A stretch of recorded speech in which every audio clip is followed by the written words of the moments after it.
Hi, I'm Craig with ApplianceVideo.com. Today, we'll be taking a look at the mixing valve on this Alliance Laundry Systems front-load washing machine.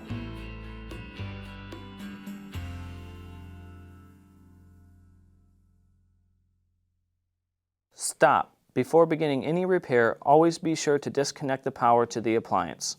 It is also recommended to test the outlet for the proper voltage. Remember to also turn off the water.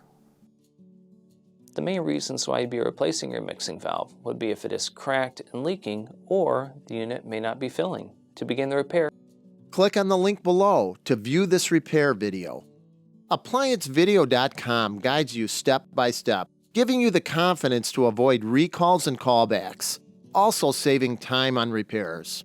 Whether you're up against an uncommon repair or the latest appliance on the market, our videos have been created with you in mind.